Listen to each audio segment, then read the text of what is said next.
Shalom. Welcome back to part 2 of chapter 8 on Window on Mount Zion. This is a week after the war. We were still having trouble with the water supply. Not only was it limited, but the pressure was terribly weak. I walked around the garden. It was parched and gasping with thirst. Yet we had to collect the trickle of water there in buckets for our needs in the house. We were so grateful for these drops of water. I recalled the last days of the siege of Jerusalem in 1948, when we had waited in queues for the water carts to come through the streets, risking bullets and shells in order to collect our small ration. Here you see a picture of the folk in Jerusalem in 1948, which was the War of Independence, and they had to bring carts and then fill up buckets of water. When the water was running so low, we could not have held out for more than a few days longer. A miracle occurred. But I would like to see if we have that picture of the second picture of Professor Michael. Here he is. This was also in Jerusalem, and this was a Professor Michael Fekete, who was a math professor at the Hebrew University, and you see him collecting the water quota for his family. Each family was only allowed a certain amount depending on the size of the family.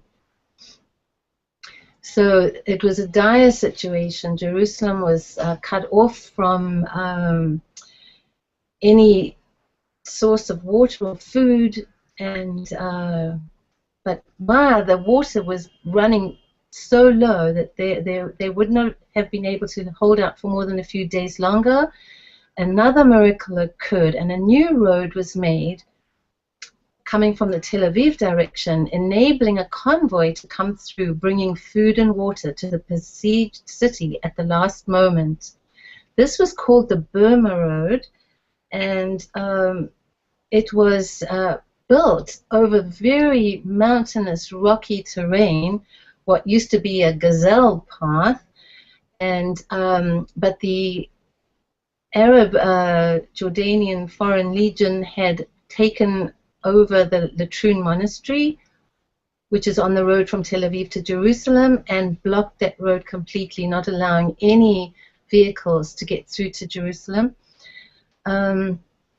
So they managed to create this bypass over the mountains and were able to get through with the provision of water and medical supplies and food, and literally saved the city from total occupation.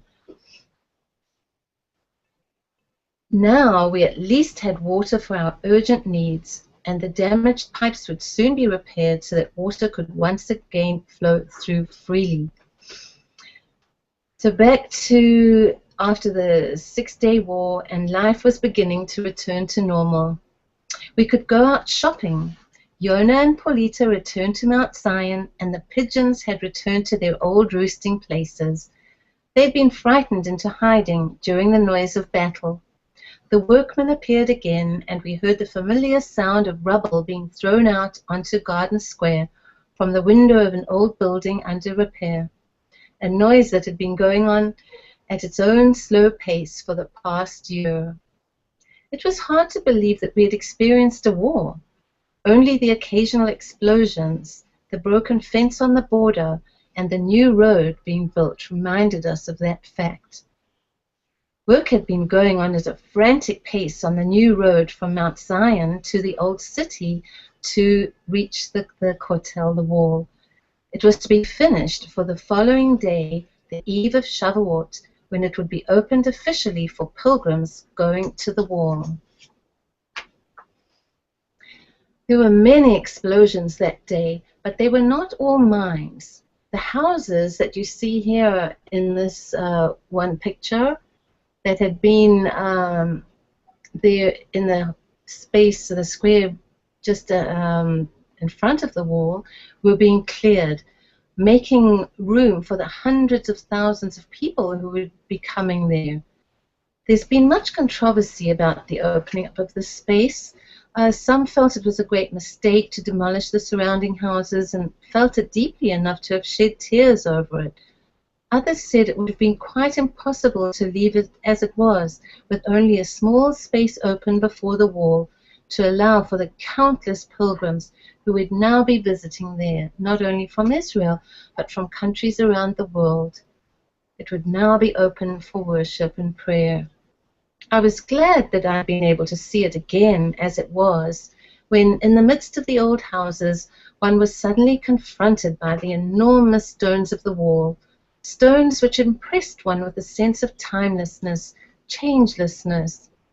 Only the precincts of the wall could change, for the stones themselves remained as they were at the time the temple had been built. Now the road was asphalted and ready. Police barricades were being erected everywhere so that people could only go in the direction of the wall and not enter any other area. Detours off the road were prohibited, since the surrounding fields were full of mines placed there by the Jordanian army.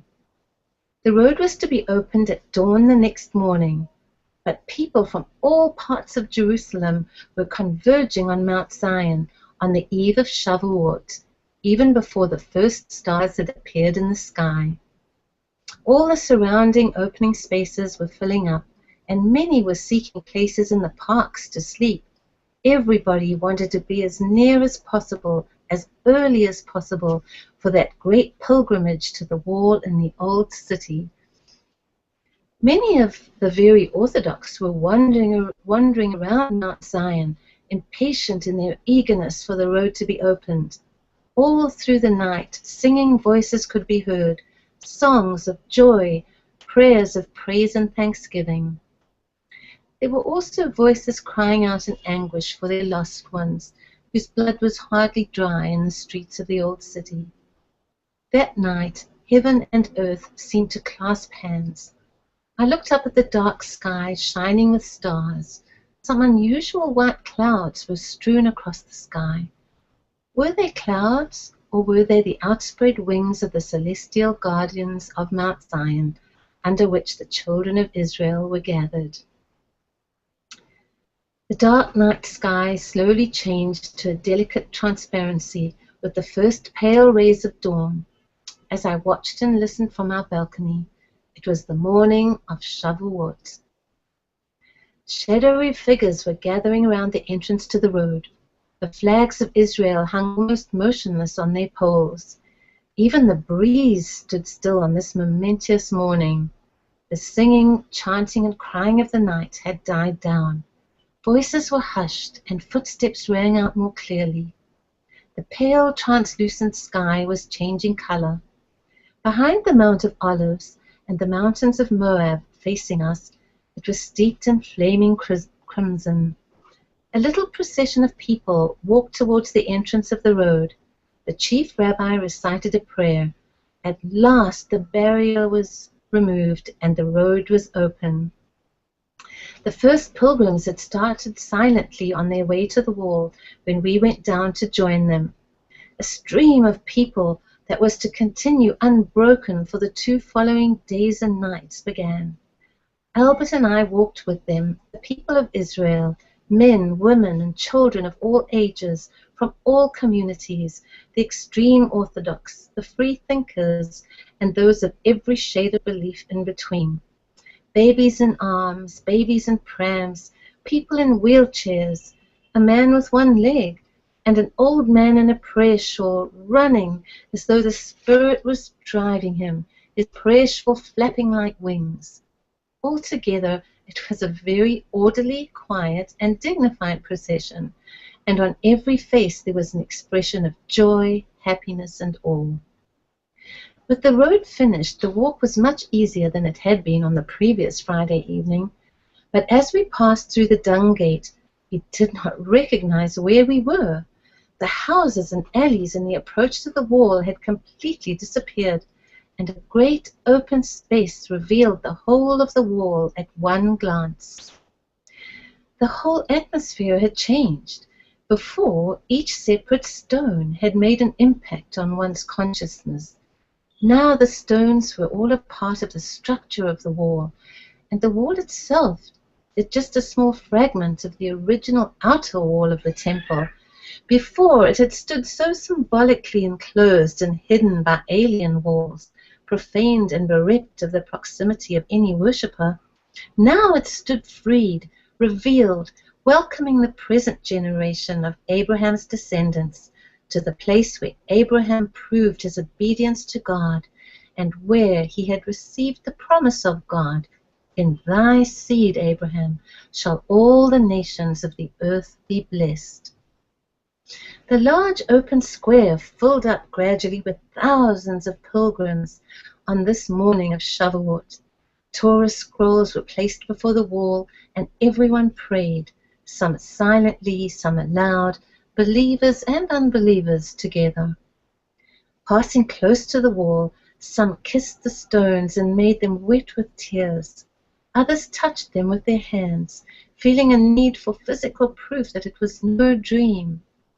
It was a sacred moment for those faithful souls who had dreamed all their lives of this fulfillment, and those who had always felt themselves immune to any religious or specifically Jewish feeling were surprised to find that there were cracks, widening cracks in the walls of indifference which they had built up around themselves.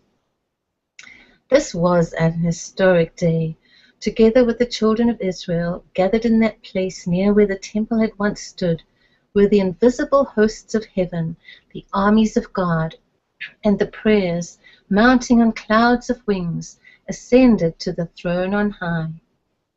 From our window on Mount Zion, where we had always looked out onto the iron fence marking the border with the enemy military post behind it, we now watched the constant flow of people passing along the road to the wall. Quiet, joyous, thankful Israel. Before, we had been right at the end of the new city. Now we were in the center of a united Jerusalem, old and new made one. Mount Zion and Mount Moriah, with no barriers between. Throughout the day, the human stream flowed gently past our window. It was a hot day, and many stopped on their way to rest a while and have some refreshment at Ha'ohel. In every one there was a happiness which seemed to lift them off their feet, as though they were hovering slightly above the earth. And there we end the final chapter of Window on Mount Zion.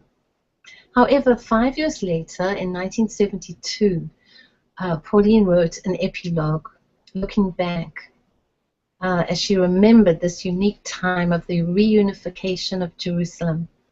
So we will conclude with the next installment with that reading as the last recording of Window on Mount Zion. So until then, Shalom.